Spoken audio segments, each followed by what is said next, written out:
The second chapter of our book is entitled The Fall or the Rebellion, because the man and the woman chose to rebel against the High King of Heaven. And when they rebelled, death entered the world. First of all, spiritual death. The man and the woman were cut off from their relationship with their Creator.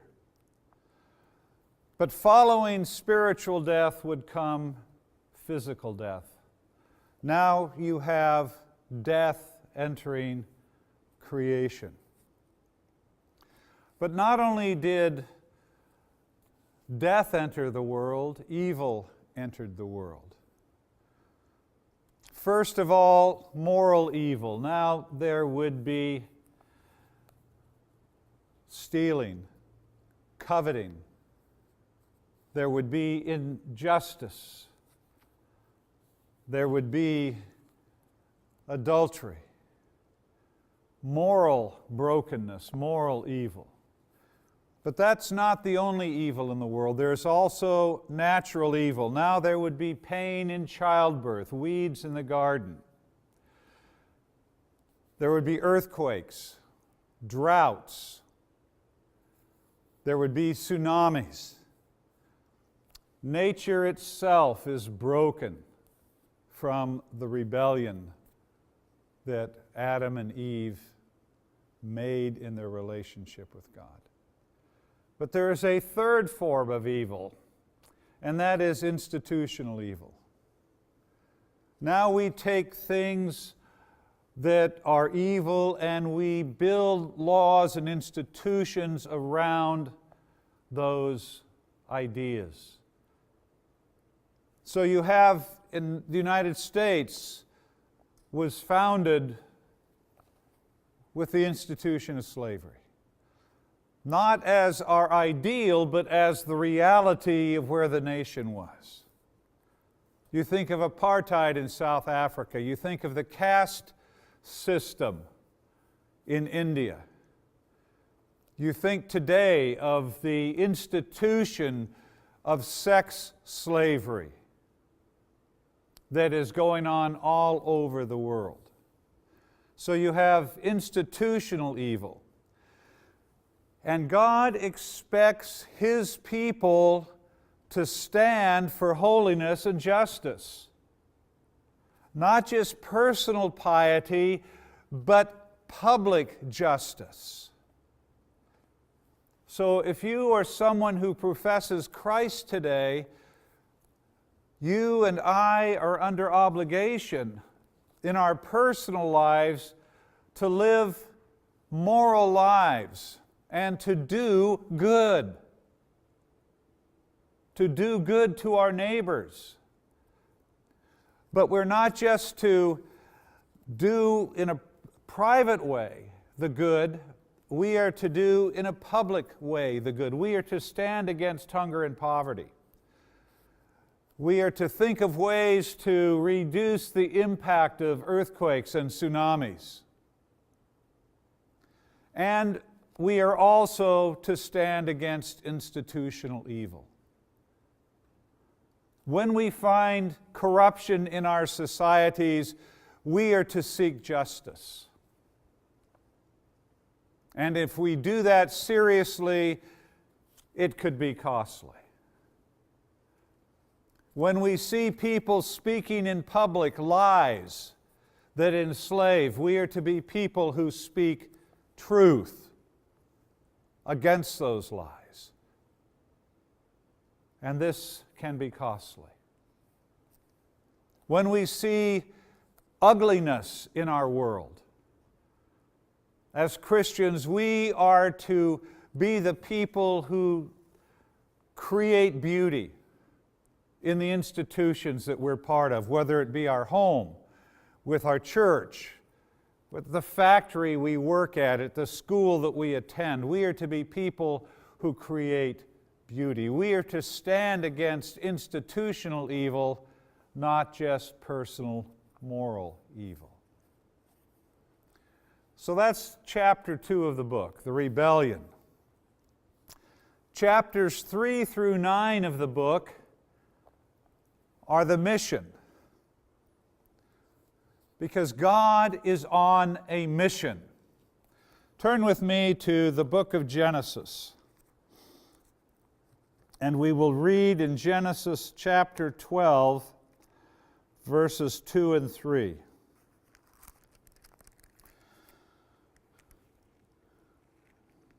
God is speaking to Abram, and He says, I will make you into a great nation, and I will bless you. I will make your name great, and you will be a blessing. I will bless those who bless you, and whoever curses you, I will curse. And all peoples on earth will be blessed through you. God is on a mission. And what is that mission? It is nothing less than the blessing of nations. How many nations? A few nations? Some nations? No. All nations. God has a love for nations. Between Genesis and Revelation, over 2,000 times, we find the word nations. God is not only interested in individuals, He is interested in nations, and He's interested in nations being blessed, and that is why He raised up Abraham. Why did God bless Abraham? Not for Himself. God blessed Abraham to be a blessing towards others. And there's something here that we need to see in our generation. We're always praying, God bless me, God bless me. And sometimes I think that all God ever hears from His people is the cry, bless me, Lord, bless me, Lord. And we expect God to bless us.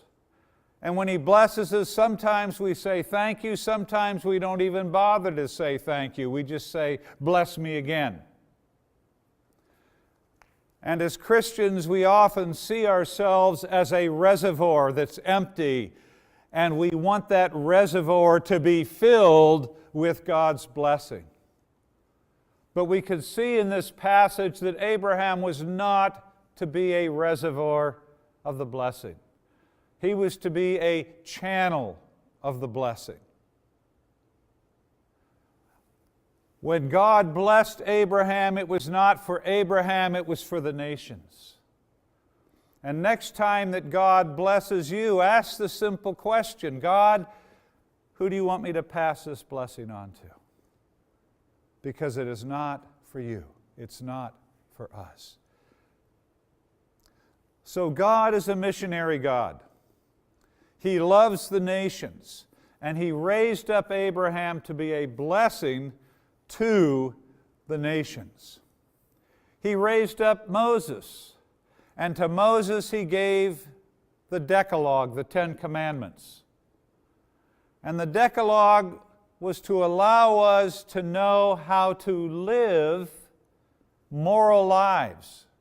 The Decalogue is a reflection of the nature of the moral character of God. And if you want to know what it means to live a moral life, where do you go to find out? You go to the Decalogue. But it is not only meant for personal goodness, personal holiness.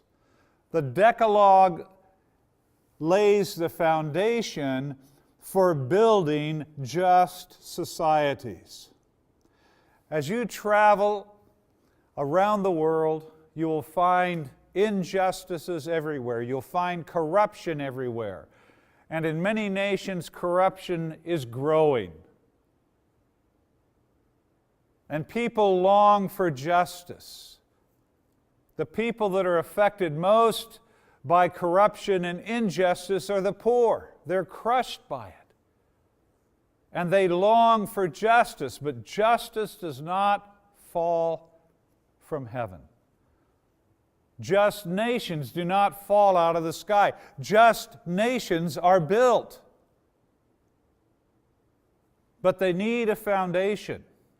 And the Decalogue, the Ten Commandments, becomes the moral foundation for building just laws and just systems in society.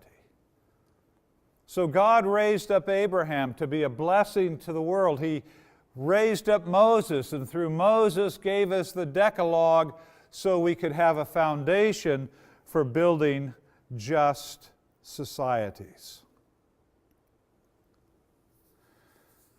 I'd like you to take a few minutes and reflect on the three forms of evil that we have discussed.